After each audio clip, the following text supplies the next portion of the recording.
el tema de hoy trata de combinar parte de lo que, gran parte de lo que trabajo yo con la tarea que se hace en observación astronómica por la asociación. Oye, perdona, hay un cuadradito ahí en la pantalla que a lo mejor lo puedes sacar. Ya está. Ya está. ¿Ahora? Sí, ya muy no bien. está, gracias. Bueno, pues vale. Mi trabajo es, yo trabajo en el Departamento de Materiales Fotónicos del Instituto de Ciencias de Materiales de Madrid. ¿Me oyes? Sí. Apagar los micrófonos, por favor, si no. Vale. Yo trabajo en el Departamento de Materiales Fotónicos del Instituto de Ciencias de Materiales de Madrid, del CSIC, y además he estado trabajando en temas de vidrios, cerámicas y materiales compuestos. O sea, que los dispositivos ópticos que se utilizan para astronomía es algo que me es bastante familiar. Entonces, alguna vez conversando con gente, yo daba cosas por hecho que veía que hay gente no sé de qué está hablando. Entonces decidí dar un repaso sobre los materiales que se utilizan para hacer óptica, para hacer astronomía, materiales ópticos que se utilizan para hacer astronomía. Y cuando empecé yo fui muy optimista y pensaba que esto en una tarde lo podíamos abordar, pero cuando empezó a desarrollarlo he visto que es bastante complejo. Entonces, los materiales que podemos trabajar serían lentes, que son los objetivos y los oculares de los telescopios refractores convencionales, espejos, algo como este,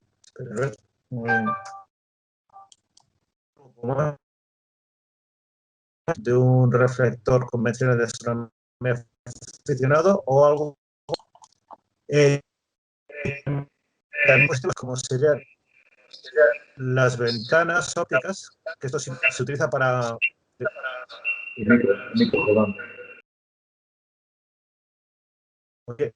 A ver, las ventanas que se utilizan para dejar pasar la luz a una cierta longitud y cortar otras, pueden ser visibles o infrarrojas, serían ventanas de infrarrojo, por ejemplo. Luego hay otros dispositivos más complicados, como sean sensores, en este caso, o filtros indiferenciales. En esta primera sesión vamos a dedicarnos solo a las lentes para no... voy a dar dos sensores. Cuando mezclamos todo esto, pues podemos conseguir dispositivos como este telescopio binocular de Arizona, donde tenemos espejos gigantescos, espejos más pequeñitos, sensores, todo esto está hecho con tecnología de silicio. Por aquí tiene que haber ventanas, tiene que haber lentes focalizadoras y dispositivos electrónicos, o sea, en fin, y materiales estructurales. Todo esto está hecho para sujetar la estructura. Todo esto son materiales y todo eso tiene su ciencia detrás. Vamos a empezar primero con un concepto sencillo de lo que es la luz. La luz, pues todos vemos lo que es lo que nosotros utilizamos para ver. Pero desde el punto de vista físico, la podemos caracterizar como un campo electromagnético. Es decir, tenemos esto sería una representación. A ver, esto sería el campo eléctrico y aquí sería un campo magnético perpendicular y se propaga en esa dirección. Entonces, si nosotros queremos interaccionar con un campo que se está moviendo, un campo eléctrico siempre reacciona con fuerzas. Entonces, tenemos que reacciona con cargas. Siempre tenemos que poner cargas eléctricas que van a interaccionar con este campo y vamos a poder modificarlo. Hay dos conceptos que hay que definir en un campo electromagnético. Es la longitud de onda, que sería este periodo de aquí, que es el periodo de repetición en espacio de la onda, y la frecuencia, que es el tiempo que tarda esta onda en hacer esta oscilación. La relación entre las dos está dada por...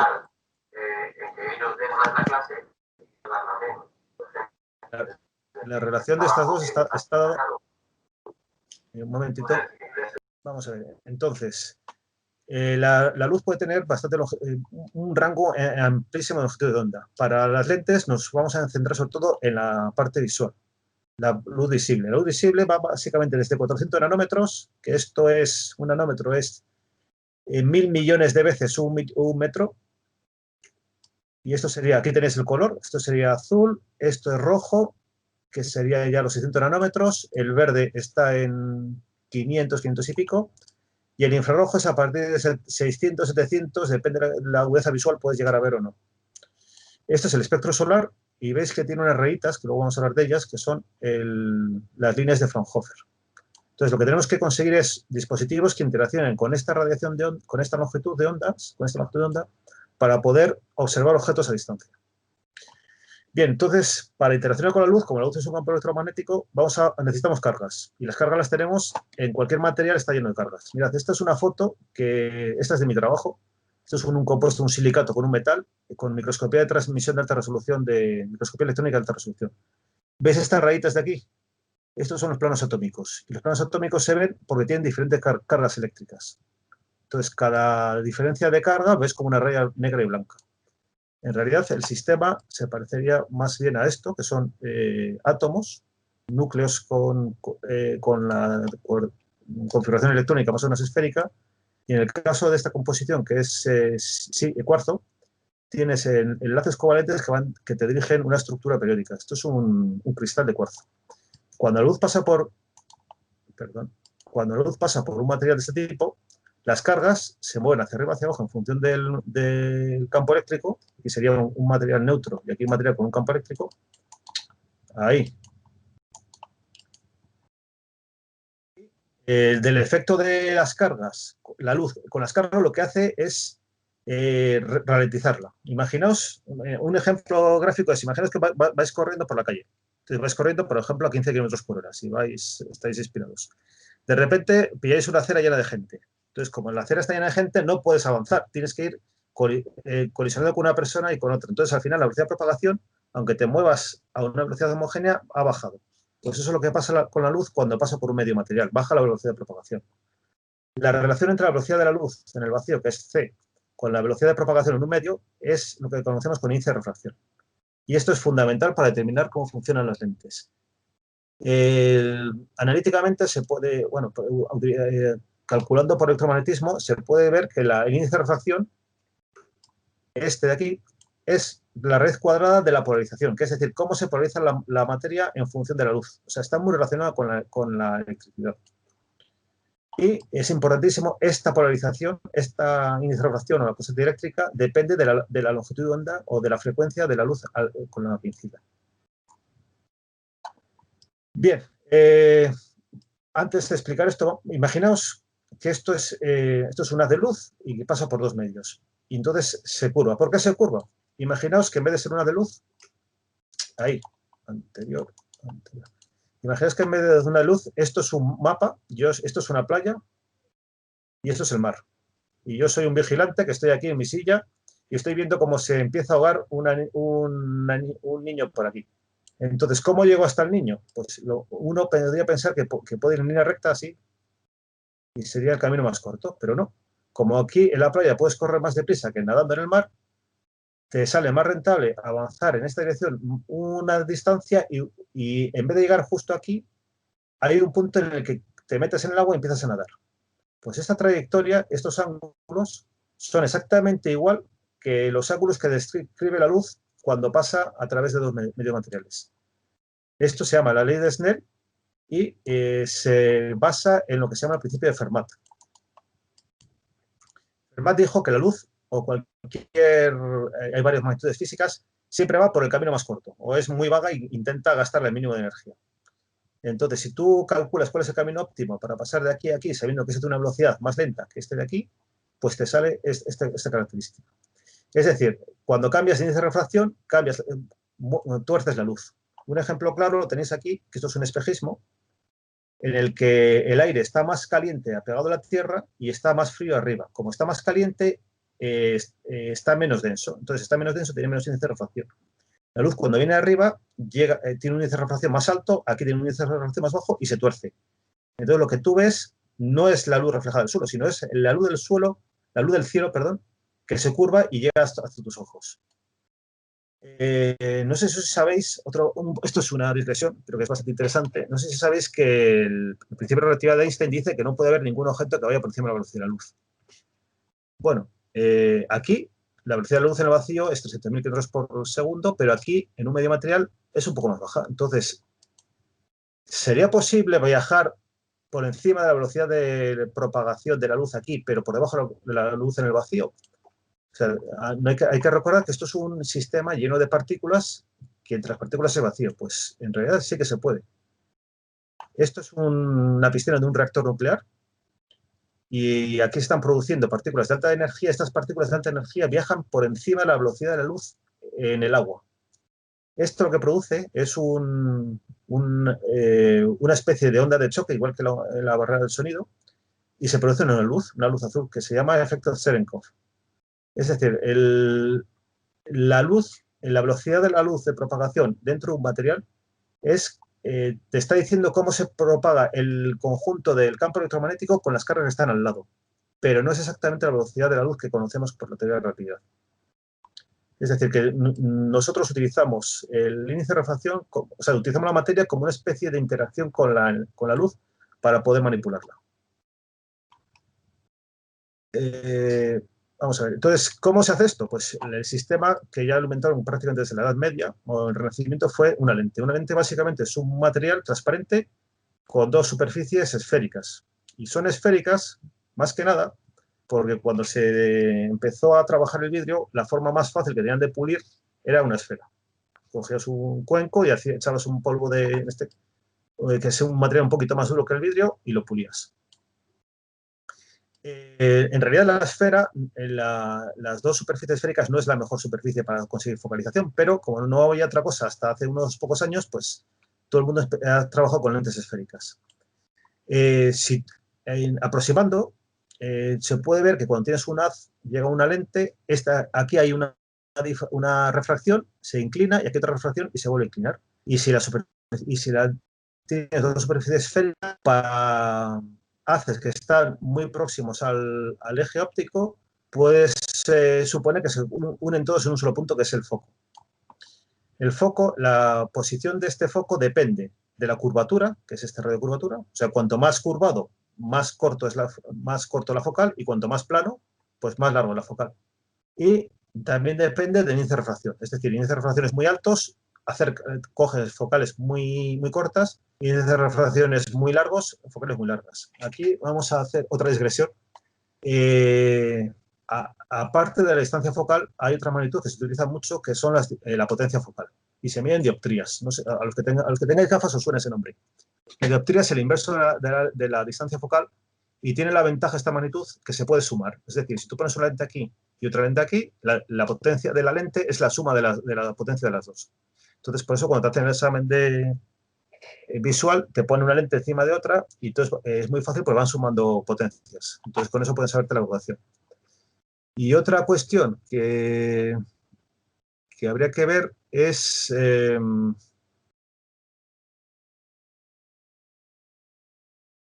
bueno, luego, cuando tú vas al óptico, a veces te ofrecen, oye, ¿quiere usted unos cristales reducidos que son más pequeñitos y pesan menos? Pues los cristales reducidos lo que son es una lente, pero con un índice de refracción más alto. Entonces, si el índice de refracción es más alto, sube mucho la potencia. Entonces, no hace falta poner tanto material, porque con menos curvatura consigues la focal adecuada para tus ojos. Aparte de esto, de la focal, es decir, la focal lo que hace es colectar luz. Otra cosa muy importante en una lente es el tamaño que tiene. O sea, cuanto mayor tamaño sea la lente, más cantidad de luz la concentras en el foco. Esto viene dado por lo que se llama el número F, que es el cociente entre el diámetro de la lente y la focal. A mayor número F, más luz puedes conseguir en el punto focal. Aquí ahora vienen los problemas. Esto, en principio, desde el punto de vista ideal, son ecuaciones muy sencillas y serías capaz de producir imágenes perfectas en cualquier sistema. Pero el primer problema es que el índice de refracción depende el índice de refracción varía con la frecuencia. Es decir, que no es el mismo el índice de refracción en el azul que en el rojo, en un sistema óptico. Y si el índice de refracción cambia, la focal cambia. Y luego, esta aproximación se llama aproximación paraxial, y solo vale para ángulos muy próximos al eje. Para los que sabéis de telescopios, sería para Fs muy altas. O sea, la F básicamente es el ángulo de inclinación. F altas, 10, 8, 10, estás en óptica paraxial. F bajas, ya cuando 5, 4, 3, el ángulo es muy alto y ahí tienes bastantes correcciones que hacer al modelo estándar. ¿Qué hace una lente delgada ideal? O sea, una lente delgada ideal, la definición es que cualquier objeto que venga con un ángulo determinado, sería este, se proyecta siempre en un solo punto del plano focal. Es decir, cuando nosotros vemos una estrella lejana, vemos una estrella aquí y otro objeto aquí. Entonces, cuando hay dos objetos, lo que vemos son diferencia de ángulos. Esta diferencia de ángulos inciden sobre la lente y se proyectan en dos puntos diferentes del plano focal. Si estamos haciendo visual, en vez de poner aquí la cámara, que sería el sensor de la cámara, pondremos aquí el ocular. Entonces, el ocular lo que hace es recoger, desenfocar, por así decirlo, si aquí está enfocalizado, desfocalizar la luz y proyectarla en forma de onda plana. Y entonces es lo mismo que tenías aquí, pero con una escala mucho mayor y y la escala depende del cociente del producto del cociente entre las dos focales. El problema es que el sistema de lente delgada ideal se cumple muy poquitas veces. Entonces, cuando no se cumple, aparece lo que se llaman aberraciones. Es decir, aquí no son puntos, sino que son rayas, comas, esferas, depende del tipo de aberración. Y por otra parte, la utilidad que tiene esto es que te permite hacer un montón de dispositivos. Por ejemplo, si tú quieres ampliar una cosa, básicamente es ampliar el ángulo de observación, y eso se consigue con un telescopio y un microscopio, que son una lente objetivo y otra ocular, con lo cual y te aumenta el ángulo de observación. También puedes hacer un condensador, aumentar la iluminación, que también lo hace el telescopio, o hacer un difusor de luz y muchas más aplicaciones. Bueno, esto es básicamente lo que es una lente. Y ahora vamos a ver qué le pasa a una lente real que está hecha de un material real. Un material real es un conjunto de cargas más o menos ordenadas. Si están ordenadas son cristales, si son desordenadas es un vidrio o un líquido. Y esas cargas interaccionan con la luz, con la radiación en diferentes formas. A baja frecuencia, ondas de radio, microondas, los átomos están casi quietos y algunas partes de los átomos se mueven, hacen así un poquito. Eso se llama relajaciones y se utiliza, por ejemplo, en las pilas de los móviles, que funcionan con conductores iónicos. Si sube la frecuencia, este rango se llama terahercios, que ahora se utiliza, por ejemplo, en los escáneres de los aeropuertos, a esta frecuencia lo que vibran son los átomos. O sea, un átomo cargado positivo y otro negativo, en la zona de infrarrojo, terahercios, empieza a vibrar. Y eso se llaman vibraciones cristalinas o atómicas. Esas se utilizan, por ejemplo, en espectroscopía para detectar gases en atmósferas de planetas. Si sigues más arriba, ya pasas a la visible. Esta es la zona que nosotros vemos, esta de aquí. Relativamente ancha o estrecha, pero tienes, por un lado, las vibraciones moleculares y, por otro lado, a alta frecuencia, ya que en ultravioleta, los electrones los fotones empiezan a interaccionar con la capa electrónica y se absorben o se excitan. Y esto serían resonancias electromagnéticas. Entonces, estamos aquí. Y lo que pasa es que aquí el índice de refracción o la constante eléctrica nunca es claro, siempre tiene un poquito de pendiente. Esto es un estudio de un vidrio real, un vidrio con bario. Este artículo es mío. Y medimos diferentes cantidades de bario añadido al vidrio. Y como veis, este es el índice de refracción, cambia con la frecuencia. Este material tiene un cambio muy pequeñito y cuando tiene más bario, el cambio es mucho más grande. O sea, cambia de 1,68 a 1,60. O sea, es bastante cambio en este caso. Y otro comentario, perdón. Si vamos aquí, estos son rayos X. Los rayos X no hay ningún efecto, no hay ninguna interacción con la materia. Entonces resulta que los rayos X no interaccionan con la luz. Solo necesitas utilizar los propios átomos, porque son tan pequeños que solo interaccionan con los átomos en sí y de forma muy, muy débil.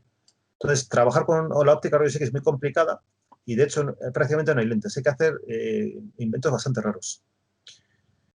Y, bueno, decir que la dispersión, esto es inherente a la materia, no te la puedes quitar nunca. Entonces, hay que ver cómo podemos trabajar con ella. ¿Y por qué? A ver, ¿por qué es problema la dispersión? Imaginemos que tenemos aquí un sistema de lentes y tenemos un haz rojo y un haz azul. Si tienen diferente focalización, el rojo va a focalizar aquí y el azul va a focalizar aquí. Esto, si estamos viendo una estrella o directamente un objeto visible, vamos a ver el objeto y un halo rojo y azul a cada lado del objeto. Y eso es súper molesto y pierde mucha resolución. Se llama aberración cromática. Entonces, la base de todos los telescopios, tanto objetivos como oculares, lo primero que tienes que hacer es corregir la aberración cromática. Es fundamental, porque si no, no ves nada. Eso ya se dio cuenta Galileo cuando hizo cuando se fabricó el telescopio para ver las lunas de Júpiter. Entonces, lo que se basa es el método clásico, que es el prácticamente que utiliza todo el mundo, cambiándole el nombre, es el doblete cromático. Y consiste en una lente convergente de índice de refracción bajo y una lente divergente con menos potencia, pegado entre una a la otra. O sea, si esto es el radio de curvatura del frente de la lente, este es el radio de curvatura del otro frente y este radio de curvatura, como está pegado a la otra lente, tiene que ser común. Y luego aquí está el tercer radio de curvatura.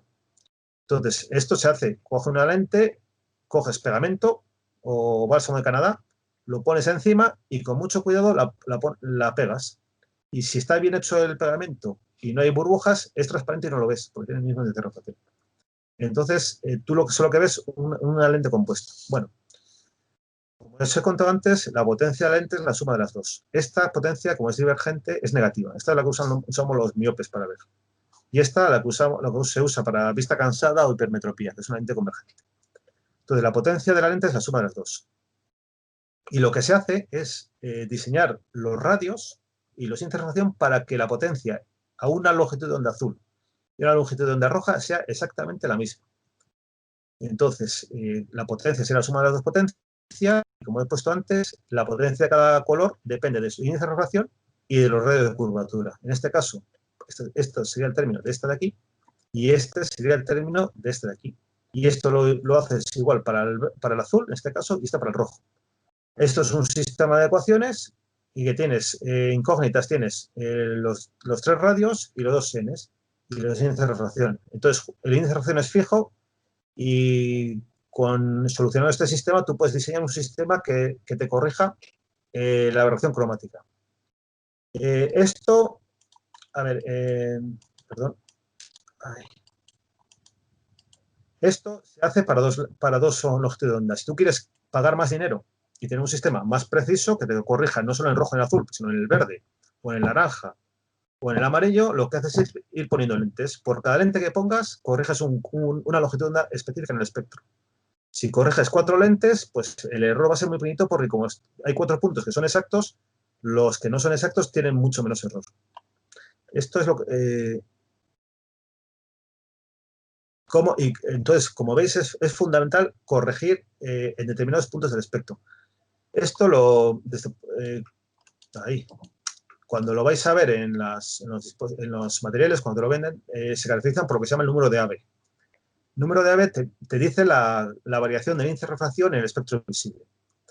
Y es una definición arbitraria que es NND, que es el índice de refracción del material a 587 nanómetros menos 1, 1 es el del aire, dividido entre N a 486 nanómetros menos N a 656 nanómetros. Y yo cuando vi esto dije, ¿y esto a quién se le ha ocurrido poner estas longitudes de onda tan arbitrarias? Pues resulta que esta longitud de onda arbitraria es la luz del sodio, que es la que se utiliza en iluminación. Esta es la H beta del hidrógeno y esta es la H alfa del hidrógeno.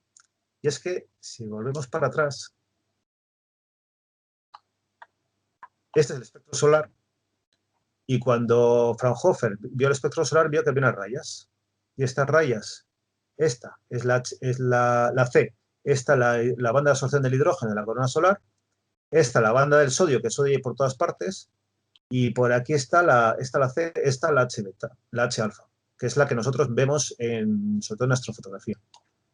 Es decir, con este parámetro, que además utiliza la mayor parte de las luces espectrales que vemos nosotros en astrofotografía, se puede caracterizar el material.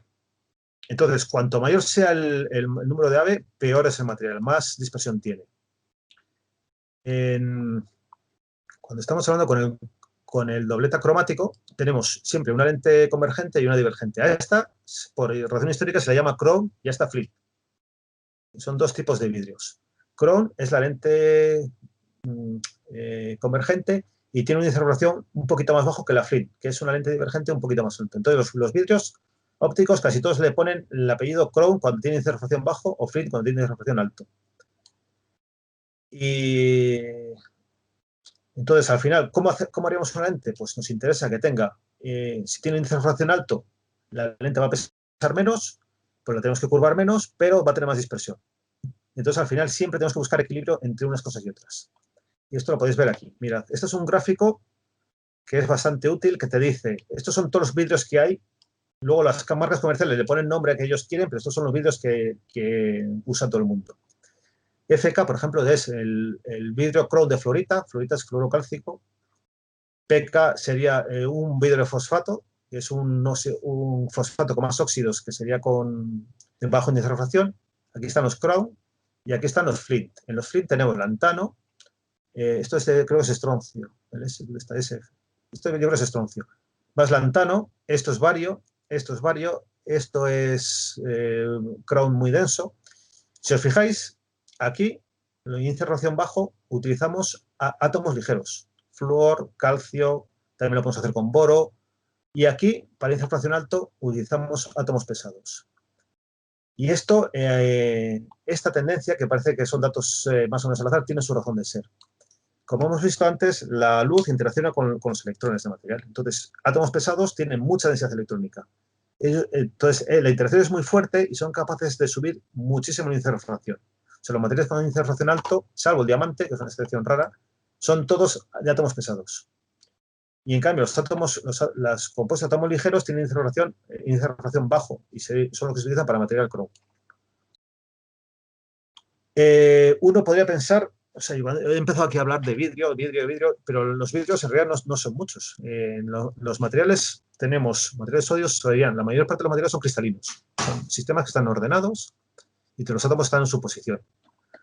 Pero para ópticas casi siempre, sobre todo en lentes, se trabaja con vidrios, que son este mismo material donde está todo desordenado. ¿Qué ventaja tiene?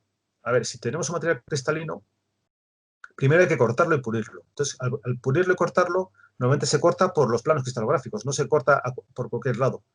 Eso en una lente significaría que tendríamos esquinas y bordes, y eso es bastante malo para conseguir una buena focalización. Otra cosa, tenemos que trabajar, el material tenemos que darle una forma, y entonces y tiene que ser densa. La mejor forma de hacerlo eso es fundirlo y colarlo en un recipiente. Si fundes un sólido cristalino, el sólido cristalino tiene una temperatura de fusión definida con precisiones de grados Celsius. Significa que pasa de líquido a sólido en un momento. Entonces eso, conformado puede dar muchos problemas porque aparecen tensiones internas. El vidrio no. El vidrio es un estado pastoso. Es como si cogéis mantequilla y la calentáis un poquito. Entonces, cuando la mantequilla está fría, la mantequilla es muy viscosa, entonces se puede suponer como un sólido. Y si la ves calentando, empieza a ser blandita y hasta que se convierte en un líquido. Pues el vidrio de óptico se comportan igual. Y entonces te da tiempo a enfriar y a relajar tensiones, con lo cual no aparecen efectos de anisotropía en el cristal que te produce como spots o manchitas en la visión. Otra ventaja que tiene esto es que tiene bajo coeficiente de dilatación. Esto lo voy a hablar más sobre todo en la próxima conferencia en espejos, pero si tienes coeficientes de dilataciones muy altas, cuando hay variación de temperatura aparecen tensiones, y si aparecen tensiones, el material es ópticamente diferente en una dirección que en otra, con lo cual aparecen efectos ópticos extrañísimos y muy molestos. Entonces, hay que intentar que el material se dilate lo menos posible. Y otra cuestión es, bueno, que es muy fácil pulirlo y queda un acabado especular muy bueno. Hay otro factor que no lo he dicho, es que cuando tú tienes un vidrio como este tipo, este material funde a 1700, esto es silicio, óxido de silicio, funde a 1700 grados. Fundir un montón de vidrio a 1700 grados requiere un montón de energía y un montón de dinero. Si hacemos un vidrio, ahora os voy a enseñar, el vidrio lo que hace es bajar muchísimo la temperatura de fusión, con lo cual de 1700 grados a 1200 significa un ahorro enorme tanto en material de soporte de horno como de energía. Mirad, esto ya es muy técnico, pero no me he resistido a ponerlo. Esto es lo que se llama un diagrama de fases. Y con esto es con lo que se diseñan los vidrios. Aquí tenemos, esto te dice los estados que tienes de cristalinos y amorfos en un material compuesto de óxido de sodio y óxido de silicio. Esto es un material típico de vidrio. Cuando el material es 100% óxido de silicio, y eso la temperatura, o sea, alta temperatura, lo que tenemos es una fase que se llama cristobalita, baja la temperatura sale tridimita, esto es H cuarzo y L cuarzo. Son diferentes formas de ordenarse el óxido de silicio. Si tú estás en el óxido de sodio, el óxido de sodio ves que hasta 900 grados es sólido y luego ya pasa aquí es líquido. Esto es un fundido. Vale, entonces, si nosotros tenemos silicio y vamos echando pequeñas cantidades de sodio, el estado de fase va a ir bajando por aquí, el estado de temperatura de fusión va a bajar, va a bajar, va a bajar, va a bajar, va a bajar, y de 1725 va a bajar a 800 grados. O por ahí, vamos, no, 734 grados. O sea, es un aumento una reducción de energía bestial. Entonces, por eso es tan útil trabajar con vidrios. Una cosa que puede pasar, que a mí me ha pasado una vez en el horno y no ha sido muy divertido, que si tú estás fundiendo un material, estás calentando un material. Imagínate, nosotros tenemos un horno que llega a esta temperatura fácilmente. Si alguien ha pasado por ahí y se le ha caído sodio, que es facilísimo, con el sodio está por todas partes, que se te caiga sal. Si tú le echas sal al vidrio, pues resulta que si le echas un 20% de sal, perdona, un 30% de sal, tú estás calentando a 1400 grados y se te ha pasado un técnico 700 y ¿qué pasa? Pues que se te funde. Se forma un vidrio que funde. El vidrio fundido interacciona con el sustrato, que también lo funde, interacciona con el sustrato del horno, que también lo funde, hace un agujero en el horno y llega al suelo y hace un agujero en el suelo. O sea, es tremendo esto. O sea, hay que tener muchísimo cuidado cuando haces si tú quieres hacer un material y no quieres que sea un vidrio, tienes que tener cuidado de no tener impurezas. Si quieres que sea un vidrio, tienes que protegerlo porque es súper corrosivo y te puede hacer agujeros por todas partes. Esto es un baño de vidrio. Esta es la pinta que tiene. Que los vidrios, aparte de para aplicaciones astronómicas, se utilizan para muchísimos usos. El más común son las ventanas.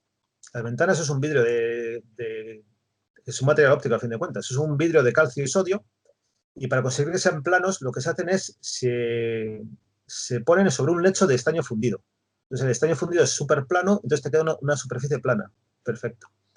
Hay otro tipo de vidrios, como por ejemplo, si podéis echar un ojo a esta página web, que está genial, porque tienes un sistema industrial de cómo es un horno de ventana. Hay otro tipo de vidrios que son borosilicatos, que se utilizan para aplicaciones de alta energía. Este es muy útil, de alta energía, de alta temperatura, porque no se dilatan. Entonces, no se dilata, si tú lo calientas, como no se dilata, no hay tensiones y no se rompe. Ahora mismo se están utilizando también vidrios para aplicaciones biológicas, para poner prótesis o para recubrimientos, sobre todo en implantes de huesos. Sellantes para materiales que tienes que estar sellados a vacío a algo que necesita de temperatura, hechos topando con estaño y plomo. Las vitrocerámicas de la cocina son vidrios que le echas alúmina y óxido de litio. Las porcelanas de las tazas también son vidrios. Son mezclas de vidrios con óxidos de aluminio y silicio. Otra ventaja que tiene el vidrio es que yo quiero hacer un material de un índice de refracción alto. Pues, ¿qué hago? Le añado óxidos de metales pesados. Este tipo, bario, estroncio, plomo, titanio. Óxido de titanio, esto es lo que se utiliza en las cremas de sol. Óxido de circonio, cerio, etc.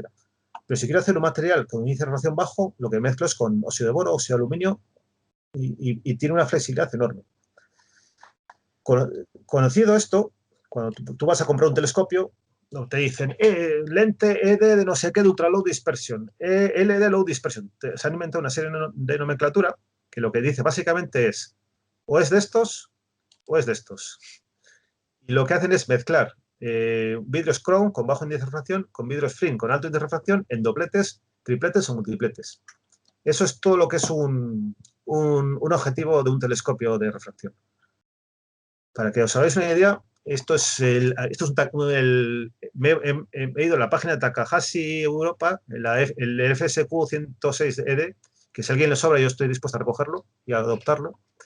Entonces, este telescopio, que dice que las especificaciones dice, los astrofotógrafos ven en el FSQ 106ED uno de los mejores astrofotógrafos disponibles para astrónomos aficionados, con una longitud de 530 milímetros y una imagen de 88 milímetros, significa apertura 88 milímetros, focal 530 y una F de, esto creo que eran 5 y pico, o sea, el factor de F, o sea, que es bastante luminoso. Con esta configuración te coge un campo de 9 grados. Y está diseñado para, en vez de poner un ocular, para poner un objetivo, un sensor en el plano focal. Ahora viene las descripciones del objetivo. Se basa en un cuadruplete Petzval diseñado con glases ED apocromáticos. A ver, básicamente eso significa que han cogido un cristal de fluoruro de calcio que lo han puesto aquí, o sea, un vidrio de fluoruro de calcio, un vidrio que a lo mejor lo han dopado con tierras raras, el fluoruro de calcio, o un silicio con tierras raras en este de aquí, en la parte de atrás, y han hecho otro doblete aquí. Esto se llama el cuadruplete de Petzval. Estos dos de aquí. Luego tendrá otro doblete aquí, que es el corrector de campo, que se utiliza para corregir las aberraciones ya no cromáticas, como esféricas o de coma. Y todo esto se diseña con algoritmos un poco más complicados, que se llama aproximación iconal y métodos de cálculo numérico, para que a base de varias lentes consigas llevar el haz y que sea lo más plano posible en el plano focal. Pero básicamente es un dispositivo igual que este. O sea, es esto, repetido 2, 3 o 4 veces. O sea, esta es la base de todos los telescopios refractores que hay.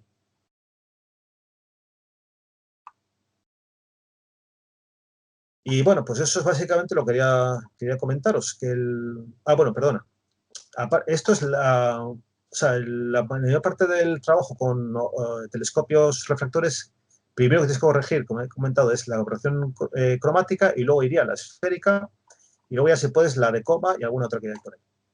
Pero aparte, los vidrios tienen los materiales para lentes tienen algunos problemas adicionales. En primer lugar, tienes que diseñar el material de forma que se pueda tallar bien. Es decir, que no sea demasiado duro, porque si es muy duro, necesitas materiales muy caros, diamante, para pulirlo.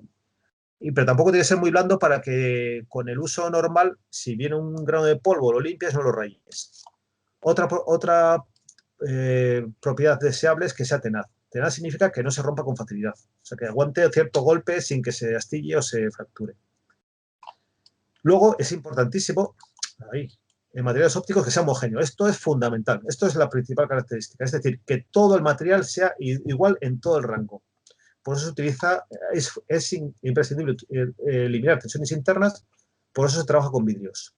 Porque si hay tensiones internas se generan isotropías y se produce escáteno o turbidez. O sea, eso es, por ejemplo, si tenéis algún material un plástico, lo apretáis, lo deformáis un poquito y empieza a aparecer, empieza a convertirse en blanco, si es transparente al principio. Eso es porque empiezan a aparecer grietas o tensiones, y esas grietas producen dispersión de luz y acabas perdiendo intensidad de luz transmitida. Otro factor es que no tiene que reflejar mucho. No lo he contado antes, pero si tú subes mucho en índice de refracción, el material refleja más. Y la luz que sale reflejada no es transmitida y esa la pierdes.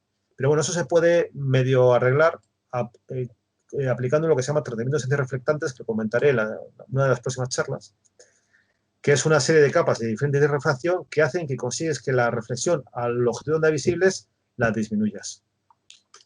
Luego está el tema de las aberraciones, que es a base de colocar lentes, ya sean esféricas o asféricas, puedes llegar a corregirlas bastante bien, pero claro, a base de dinero.